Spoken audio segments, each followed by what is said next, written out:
And welcome back. Well, it costs a lot of money to go to college, but there's also a lot of money available to help parents pay for it. Here to help guide you in the right direction are college funding specialist Chad Harbeck and J.W. Heinman with Integrated College Planning. Good to see you guys. Again, great to be here. Again. This is a great time. Season. Yeah. High school juniors and seniors, their parents in particular should probably listen up.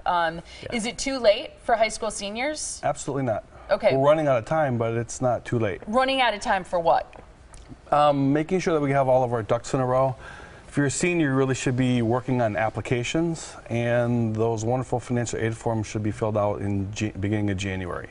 Okay, so there is a teeny bit of time. I told you my niece is a senior, and I've been getting on her saying, hey, these guys said you really got to get your ducks in a row. You know, you got to start doing all this stuff.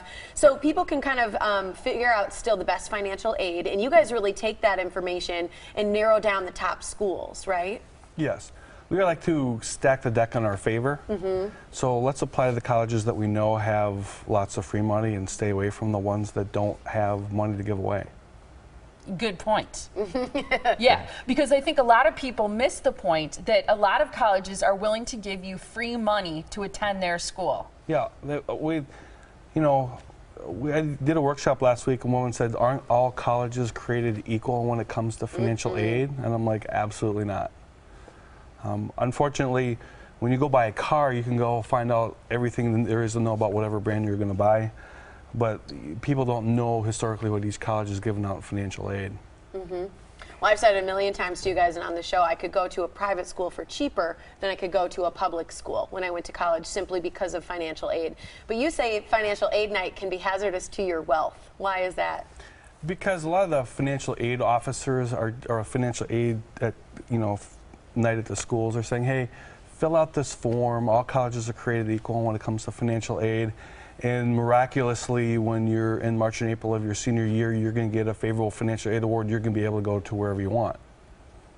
And that doesn't really happen. Or they're directing everybody to, hey, to certain state schools because that's what your parents can afford. Yep. What do you think is the single biggest mistake that parents make when it comes to funding college? I think that when it comes to the funding of college, it's really not being open to going to other places or looking at other schools. And one of the things we like to do is stack the deck where you have many options to go to the different colleges and say, okay, I've got this state school that wants me, I've got this school that wants me, I've got this private college that's willing to give me a tremendous amount of money. And so you actually give yourself the option to look at all of those different schools. And I think the biggest mistake is that people just say, I'm going to that college, I'm going to that college, and then they stick with that one school and they don't look at all the other options that they have out there, which could end up being a lot cheaper. When you're doing all these applications, do most colleges in the Midwest still accept the SAT versus the ACT? About 5 years ago, we were a big ACT state. Now the Midwest schools will take the SAT also.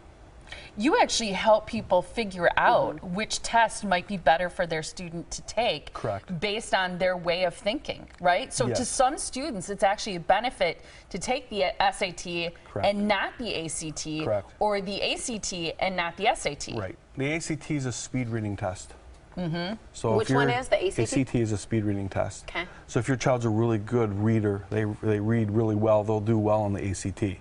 The SAT is a logic test. All of our standardized tests and that our children see in school are all based on that ACT format. And another thing that you guys told me is that if a college requires the ACT, sometimes you can do an SAT conversion, right? Right. They'll take both the ACT and the SAT.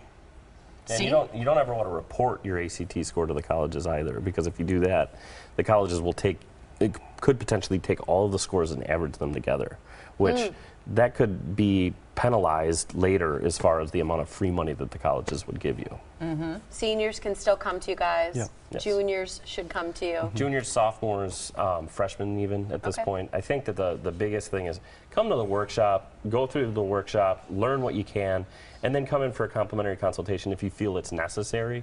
But what we're really in this to do is help as many people as we can through this process, because it is important to get as much knowledge as you can, just so you can say, all right, I have an informed decision. I'm going to go to this college because this is the best one for me.